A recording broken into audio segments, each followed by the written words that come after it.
Good morning. Good morning. We are extremely pleased that you are here. It is good to come together for the purpose of co-creating. Do you agree? Yes. You're knowing what you're wanting? Yes. For now? It moves around, doesn't it? Your desire just keeps expanding. Are you able to keep up with your desire? Well, that's the work, isn't it? Because life is going to continually call new desire from you. It's just the nature of this expanded, leading edge, time-space reality that you are focused in. You are powerful creators. You came with deliberate intention. And your intention, when you made the decision to come into this body, into this personality, surrounded by all of the others in their difference, in their diversity, different beliefs, different desires. So we've been talking to you for years about how you create your own reality and how you create through the thoughts that you think. What we want to inspire you to is an early and easy awakening to the high-flying disc. We want you to feel as sure as we are about you that you have the ability to get on it and to maintain it mostly. We want to help you push the reset button. We want you to feel the power of your own point of attraction. We want you to feel the control that you have of your own point of attraction. And so we are eager to talk with you about anything that matters to you. There is nothing that is off limits here. It is our desire to help you to realize that in every situation you can, if you want to, achieve a better focus and improve your point of attraction. We want to help you close that gap between the things that you have identified that you want. You've been doing it all of your life and even before. We want to help you to close that gap between that vibrational reality that you have done such a magnificent job of creating and what you are actually allowing yourself to realize in your moment-to-moment experience. When you make your transition into non-physical, that gap will close. And you will be an immediate realizer of all that you have expanded to be. But we don't think you should have to croak in order to be experiencing the benefit of what you've carved out. So many of you have been saying to us, as you have patiently listened to our explanation of these unseeable things, Abraham, I'll accept the vortex. Okay, but how do I get my money out of the vortex and into the bank? That's what I want to know. How does this reality that you are so excited about become something that I am excited about? And we say, right there is the answer to your question. You got to be excited about it before you can see it and hear it and smell it and taste it and touch it. It has to be meaningful to you to feel the thrill of the expanded idea. But that's not going to happen to you until you understand how it works. You got to understand that there always is a gap and that that's okay. You got to understand that there's contrast surrounding you all the time, and that's okay. You got to understand that when you're focused in opposition of something that you desire or something that you have become, and you don't feel good because you're focused in opposition, that that's okay. You've got to accept that negative emotion is all right because it's part of the process too. Your emotions let you know how near or far you are from the vibrational frequency of what you have already created. So we're not here to teach you how to create because you can't stop doing that. You're doing it all day, every day. You are becoming. And we're not here to convince you in our ability to know what you want because that's irrelevant to you. What we know and what we know about you is really irrelevant. Not important. It's not important. It's not important to you unless you want to be the full realizer of all that you have become. We want you to feel more power in the now, because what you're living now isn't about what you've done before. Of course, what you're doing now is logical because of what you've done before. It's not likely that you're going to do something different now than what you've been doing. In other words, because you have habits of thought. But it is your now point of attraction that now you can modify.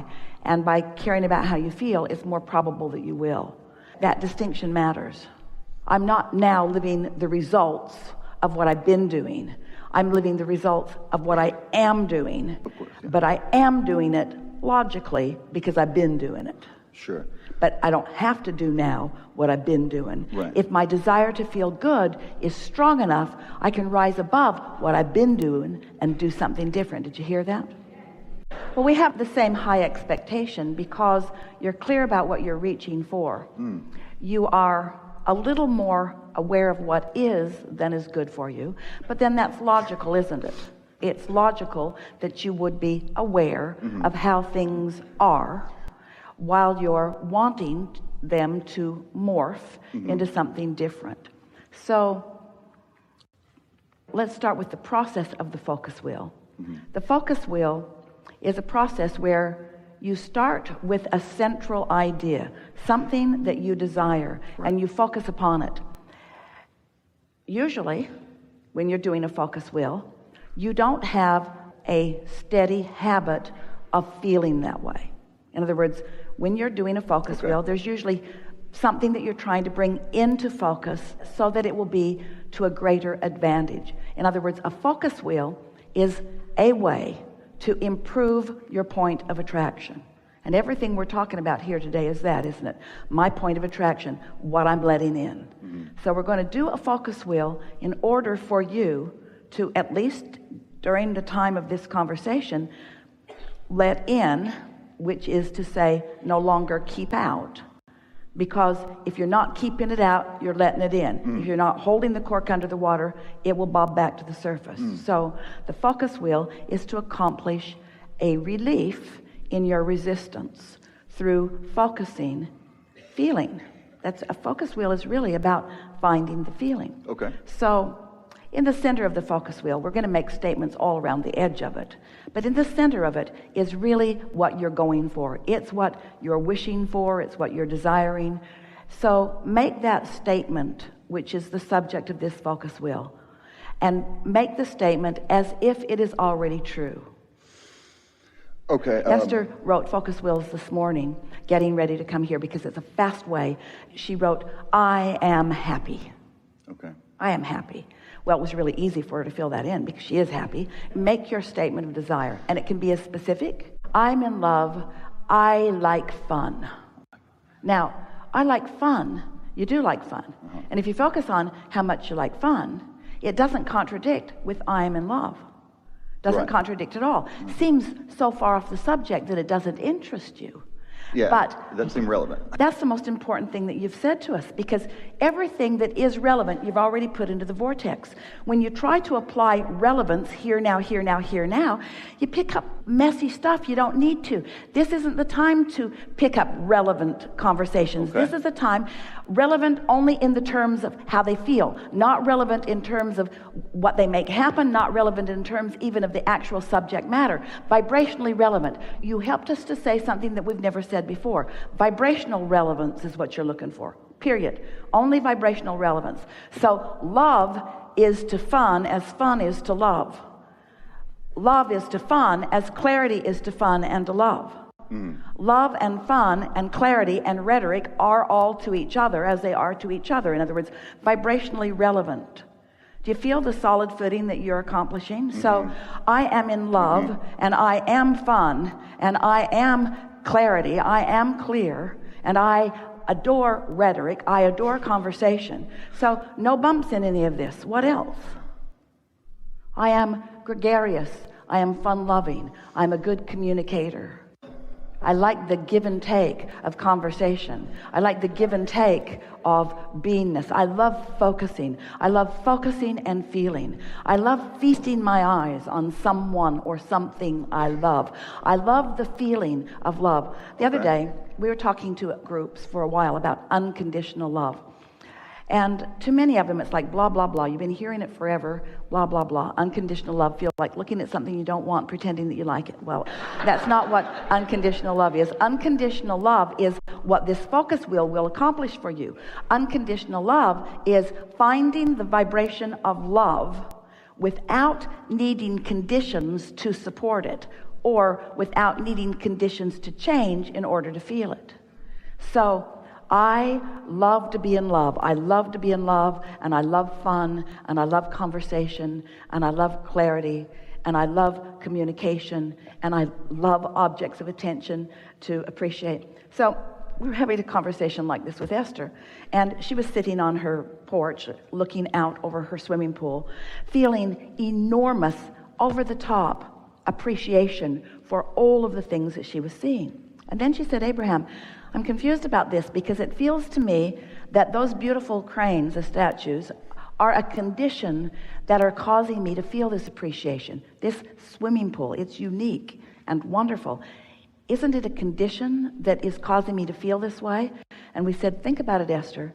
You were feeling that way before you focused and felt the surge of it. In other words, Esther was in a state of appreciation, which means she was connected with all of us from non-physical, and then she received the inspiration to look over there and to look over there, and she felt an enhanced version of appreciation because we were all there looking at it with her. And in that moment, Esther got what we said. This was unconditional love. The perception, her ability to love, was magnified thousands of times because she was in sync with us, and we were focused with her, as we always are with you, in every moment in time.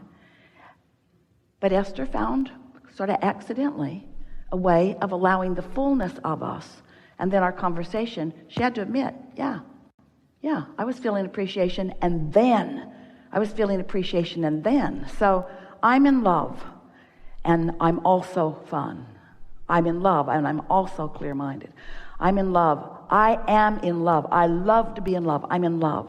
I'm in love. I love to love. I love syncing up with Source. What else? What else can we put around that? I love fun. I love clarity. I love rhetoric. I love conversation. I'm in love, and I love fun, and I love clarity, and I love conversation. I love travel. I love stimulation of thought. I love going places. I love new. I love adventure. I love new experiences. I love new awakenings. I love new contrast. I love launching new rockets of desire. I love becoming. I love understanding. I love knowing. I love applying. I love getting this down. I love being a deliberate creator. I love creating. I love molding. I love the feeling of molding my energy. I love emotion. I love the feeling of love. I love excitement. I love passion. I love enthusiasm. I love being all lighted up. I love being stimulated by someone. I love the feeling of adventure. I'm in love. I'm in love. Now you've romped around there. Don't you feel that? I do. And so right now, there is we're not kidding you at all. There is no resistance in your vibration about this magnificent relationship. None.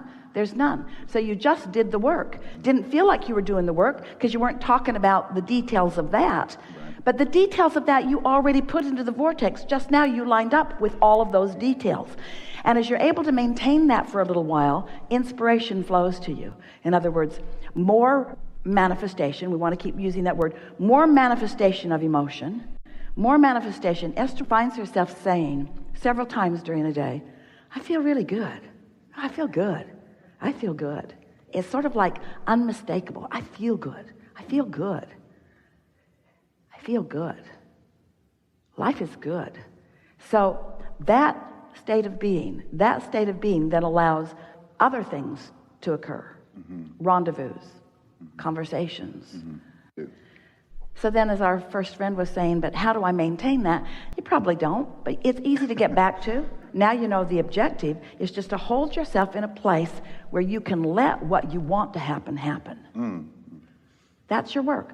To find that place and practice it where you can let what you want to happen, what's inevitable, what's a done deal, to happen. Best focus, will discussion we've ever had.